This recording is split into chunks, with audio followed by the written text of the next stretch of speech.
Good morning guys. আজকেই সকাল সকাল উঠলাম, উঠে এখন স্নান টান করে রেডি হয়ে গেছি।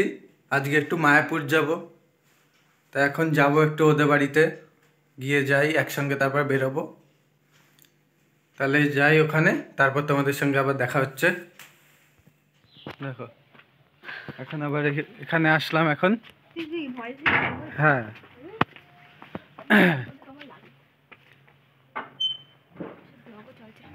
এবার আবার বেরোবো এখন, এই যে দুজন মিলে বেরোচ্ছি। চলো চলো। হ্যালো গাইস, আমাকে কেমন লাগছে একটু বলো তোমরা সবাই কমেন্ট।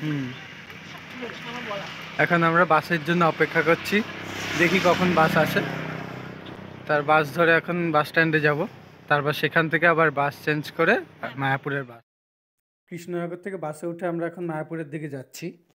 দেখতেই পাচ্ছ তোমরা, এখন মায়াপুর পৌঁছে গেলাম আমরা।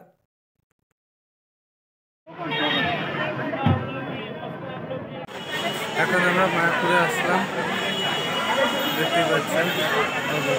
আমার পেছনে এখন মায়াপুরের নতুন মন্দির যেটা তৈরি হচ্ছে। হ্যাঁ না যে কুপন কাটা হয়েছে আমাদের খাবারের, 60 টাকা করে। খুব সুন্দর ফুলের বাগানও আছে এখানে, দেখতেই পাচ্ছ। নতুন মন্দিরের কাজ হচ্ছে এখন। এই যে বিল্ডিংগুলো তোমরা দেখতে পাচ্ছ, চাইলে তোমরা এখানে থাকতেও পারো। অনেকে যারা দূর দূর থেকে এখানে আসে তারা এই সব জায়গায় স্টে করে। দেখতে পেলাম এখানেও নতুন ঘর তৈরি হচ্ছে। এখন আমরা যাচ্ছি গোশালার দিকে, গরু দেখতে। আমরা গ্রামে থাকি, তাও গরু দেখতে পাই, তাও আমরা যাচ্ছি। হ্যাঁ, গোশালায় দেখো আজকে কত ভিড়। আর সামনেই দেখো দোকান দেখতে পাচ্ছ তোমরা, এখান থেকে তোমরা চাইলে গরুর দুধের একদম খাঁটি জিনিসও নিতে পারো।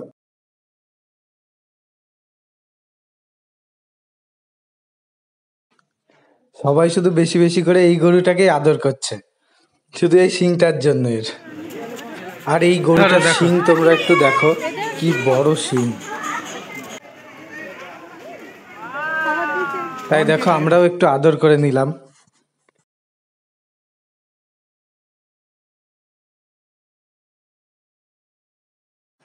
দুটো ষাঁড়কে আবার দেখো কি সুন্দর সাজিয়ে নিয়ে যাচ্ছে।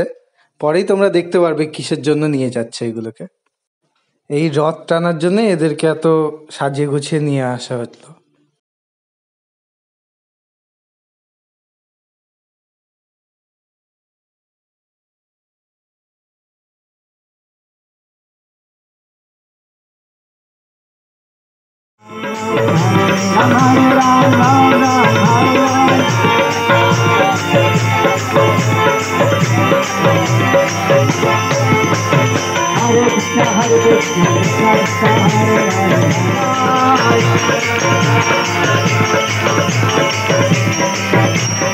আমরা তো বুঝতেই পারছি না কেন এত ভালো করে সাজাচ্ছে, কিন্তু দেখো পরে দেখলাম যে হাতিগুলো আসছে বলেই মেন এটাকে সাজানো হলো পথটা।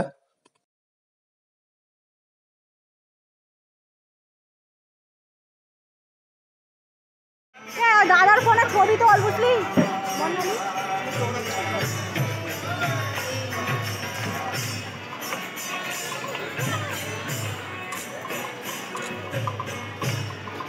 এখন আমরা আবার মন্দির থেকে বেরোচ্ছি। আজকের ব্লগটা এতটুকুই। ভালো লাগলে লাইক, কমেন্ট, সাবস্ক্রাইব করো।